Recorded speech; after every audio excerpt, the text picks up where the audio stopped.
Hi, friends. I'm your host, Analia Pucciarella, and you're listening to Brightly Becoming Podcast. I created this with a goal that anyone who listened could feel a little more seen and heard, no matter what season of life they're in. Becoming who you're called to be isn't easy, and it's a little messy. So let's navigate the beautiful process of becoming together. Hi, everyone. Today's episode is focused on those of us who are uncomfortable celebrating ourselves, whether it may be our birthday or an accomplishment or goal we recently achieved. Lately, I've been learning how to celebrate all of my wins, no matter how small.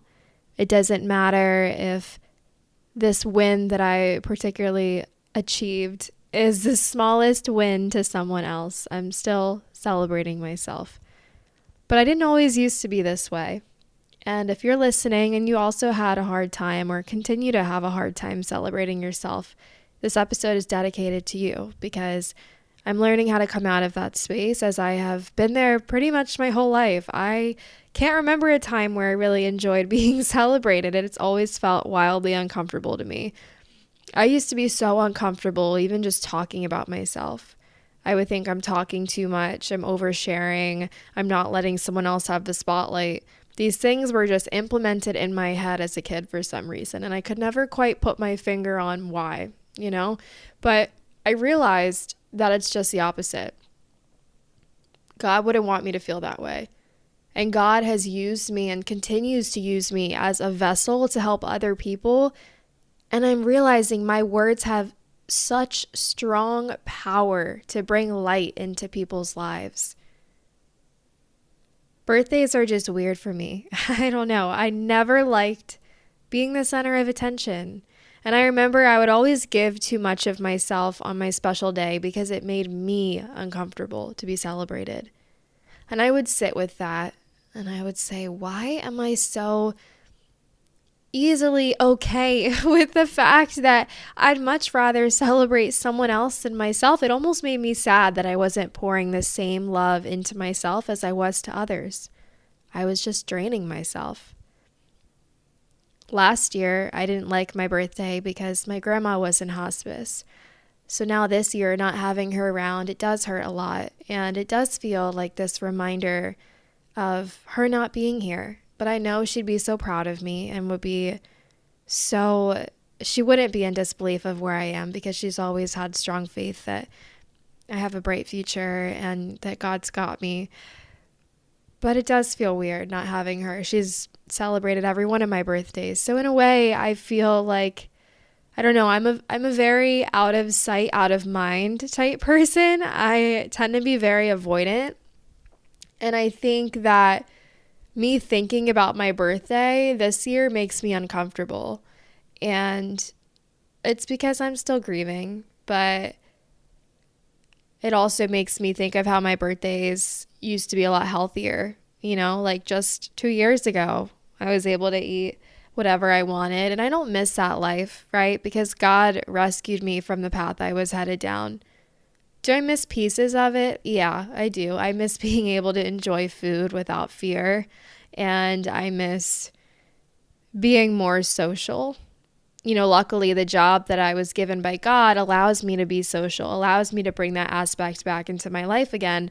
However, I don't have any friends locally. So yeah, my birthday is just a little different lately. And I tell myself, I've had so many birthdays in the past that were healthy and I never felt this way. And I never felt uncomfortable and I never felt sad. So I guess just reminding yourself, if you're someone also who isn't a big fan of birthdays, it's okay. It doesn't have to look exactly how people make it look on social media, right? Birthdays are, I need to plan this huge event and I need to make my birthday list and I need to invite this person and this person and I need to plan weeks in advance. Like, it doesn't have to be like that if you don't want it to be like that. Don't let what social media is showing you determine how you celebrate yourself, right? Like this year, I'm kind of just choosing to have more of a quiet birthday, I guess. I don't know. It's not that I don't want to be celebrated. It's that I can't have cake. That's so funny to say out loud, honestly. I can't eat cake. I don't have a lot of my friends near me where I'm living right now. So naturally, it just feels a little different. My grandma's not here for the first time on my birthday, which actually kind of kills me inside, even just saying that out loud. So, yeah, I mean, it's okay, right? God's got us. And I feel like I'm saying that out loud because it does still hurt. It really does. And yeah, just thinking about how many other healthy birthdays I've had in the past, and then I know I can get to that place again, but it'll look so much different because I don't want to go back to my past. I want what God has for me in my future. But I was reminiscing on some birthdays that I've experienced throughout my 24 years of life, and my favorite by far had to be spent with my boyfriend, had to be the one where I spent the day with my boyfriend in DC, and I felt so loved and so celebrated. And that was the first time I was comfortable being celebrated. I don't know what switched off in my brain. I don't know if it was because I was finally being loved correctly and loved properly and in the way that made sense to me and aligned with me. But it was just such a beautiful day all around. And I just remember how loved I felt. So I'm trying to think of my birthday as a positive thing, but it is a bit of a struggle this year just with all the circumstances. It's difficult with long distance as well. My birthday doesn't look exactly how I'd like it to look this year, which is okay. I know that I'll have plenty more, God willing. I think though, I'm learning to celebrate myself. And that it's okay to celebrate myself. Not even just because it's my birthday coming up, but also everything I've achieved. No matter how small, I find myself celebrating. But I used to be the person that would spend so much time curating these goals for myself.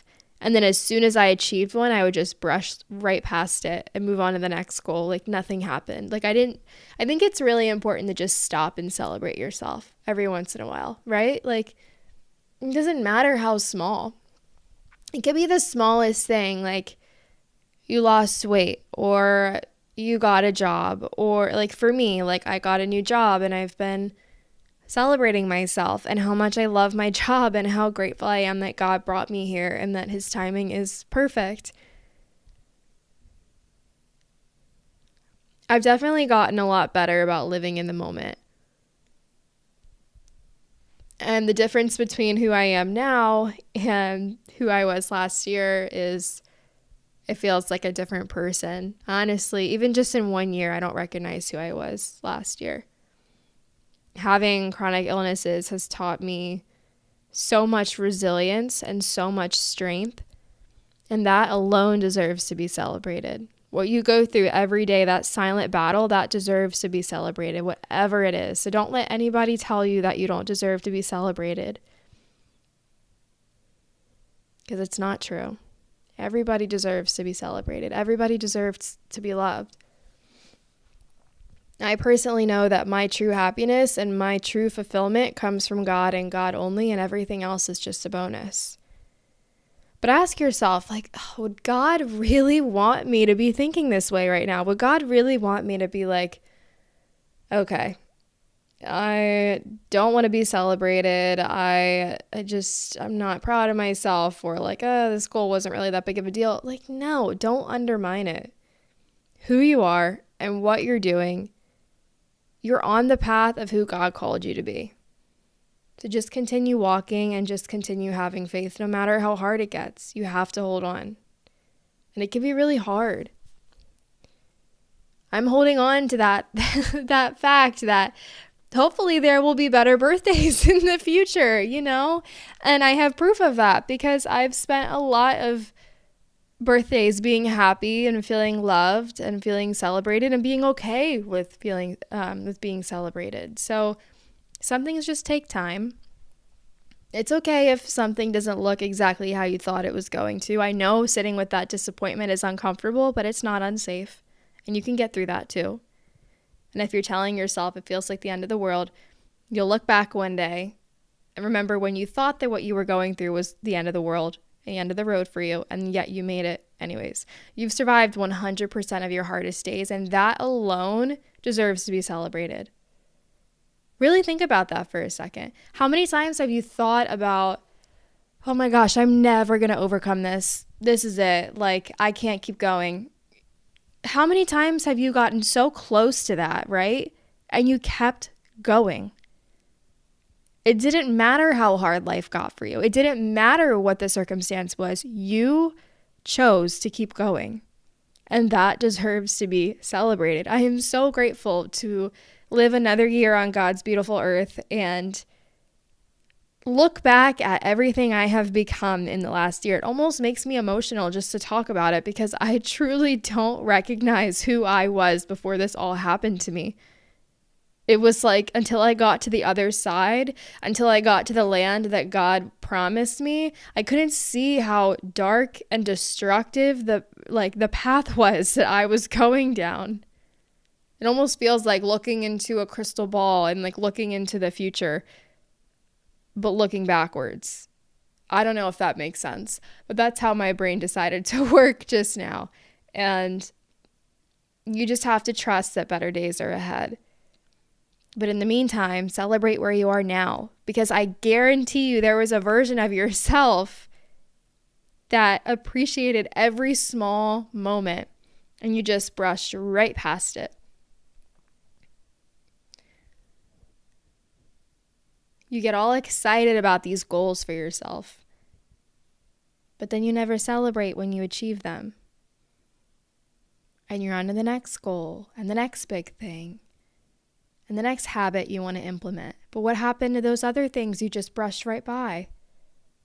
Where did the success go? Where did the celebration go for those? Just realizing that you are so far ahead, even on days you feel behind. You are so far ahead from the version of yourself that you escaped to become something better, to become something new.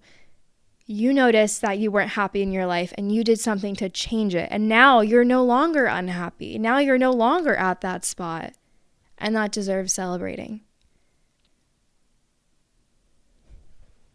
In this episode, it truly feels like me talking to myself out loud, or almost like present me talking to me 2 years ago. I'm not entirely sure, but this stuff, it really is, it's easier said than done. It really is. Because for the longest time that I can remember, I have been uncomfortable being celebrated. But this year, I'm choosing to do the opposite. Because I know that God wouldn't want me to feel like that.